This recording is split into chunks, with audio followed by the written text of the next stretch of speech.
मनुस्मृती ही अभ्यासक्रमात यावी, हे जे भाजपचं जो प्रयत्न सुरू आहे त्याला काँग्रेस नेहमी विरोध करेल.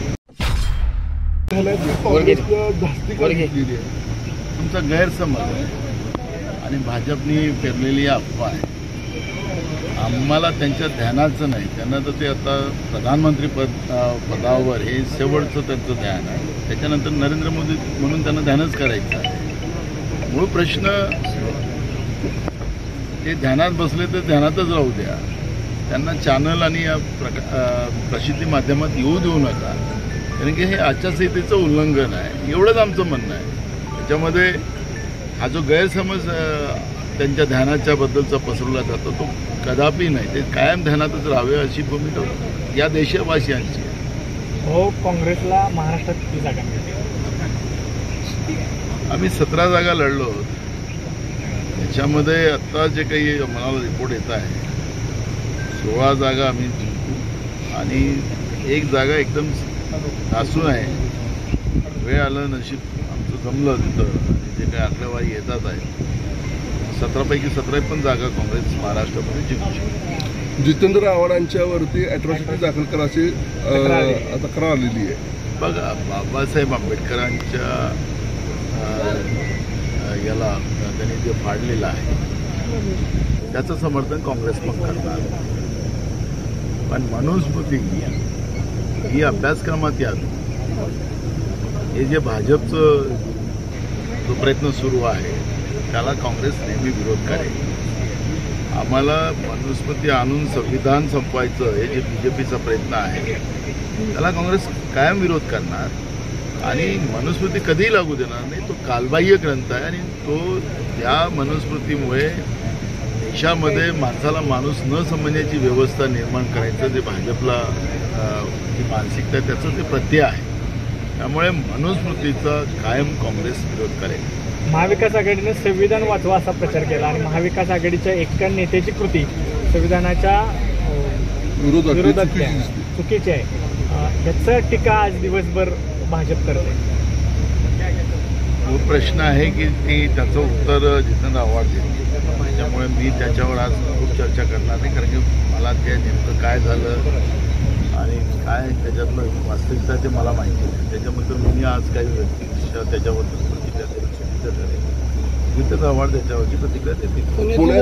पोर्शे कार प्रकरणात जी काय घटना घडली तेव्हा नवनवे खुलासे होत असताना दंगेकरांनी जे आरोप केले ते केवळ स्टंटबाजी असल्याचं उत्पादन शुल्क मंत्री शंभूराज देसाई म्हणतात. कुठेतरी मंत्र्यांची आणि अधिकाऱ्यांची चौकशी व्हावी असं वाटत नाही. असं आहे की गरिबांना रस्त्यावर चालायला अधिकार राहिलेला नाही. गर्भश्रीमंत लोक त्यांची मुलं पबमध्ये राहतील, तिथून गाडीचा रेस लावतील आणि आमच्या सर्वसामान्य लोकांना चिडवून टाकतील. रोज महाराष्ट्रामध्ये शेतकऱ्यांच्या आत्महत्या होतात आहेत. हा सगळा स्टंट आहे.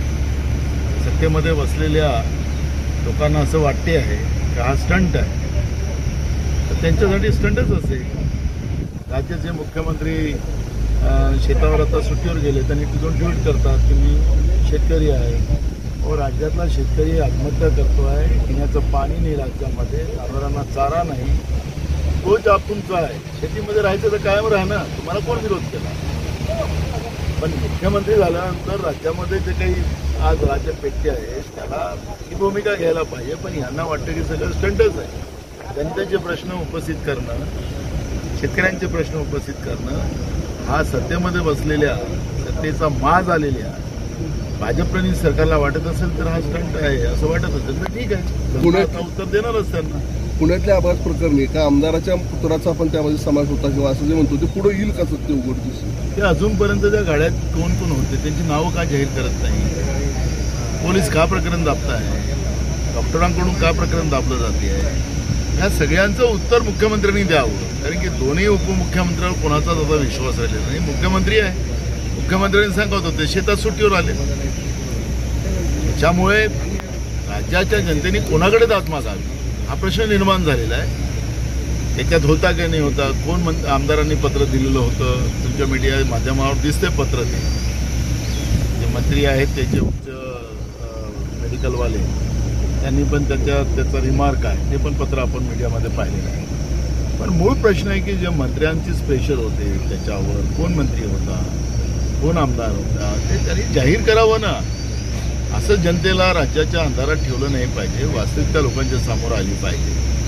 जे काही जमीन बनवतात त्या कमिट्या तयार करतात, भ्रष्टाचारीच अधिकाऱ्यांना त्याच्यात कमिटीचा अध्यक्ष केला जातो आणि हे सगळं प्रकरण दाबण्याचा प्रयत्न केला जातो. आता मला एक सांगा की गर्भश्रीमंताच्या पोरांसाठी वेगळा कायदा आणि गरिबांसाठी, तुमच्यासाठी गरीब दुसरा कायदा होऊ शकतो? म्हणजे तिथं जे तडफडून मरतात आहेत मुलं तिकडे दुसरे रस्त्यावर चालत असताना, आणि गर्भश्रीमंतांच्या पोराला पिझ्झा बर्गर चालला जातो, त्यांना निबंध लिहायला लावला जातो.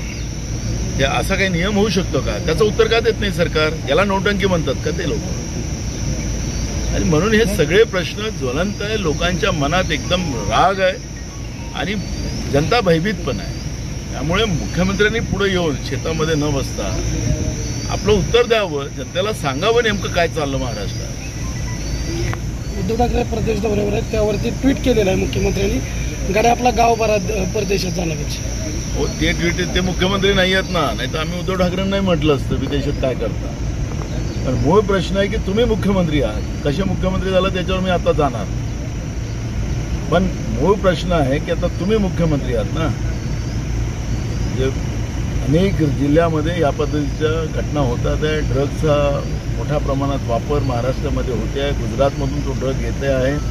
याची जाणीव अनेकदा विधानसभेत आम्ही सरकारला करून दिली. सरकार दुर्लक्ष का करत आहे? काय या राज्यातल्या नवीन पिढीला बर्बाद करायचं, अनेक कुटुंब उद्ध्वस्त करायचं सरकारचा मानस आहे? त्याचं उत्तर द्यावं. जनता उत्तर देईल ना. आता आल्या तर निवडणुका. आमचे प्रश्न आरोपाचे नाही आहेत.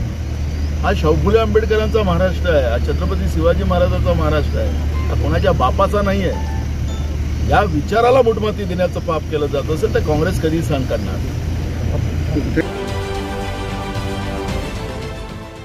देश विदेशातील प्रत्येक घडामोडींचे लाईव्ह अपडेट मिळवण्यासाठी आता साम टीव्हीच्या सर्व सोशल मीडिया प्लॅटफॉर्मला लाईक, फॉलो आणि सबस्क्राईब करा. तसंच सर्व नोटिफिकेशनसाठी बेल आयकॉन प्रेस करायला विसरू नका.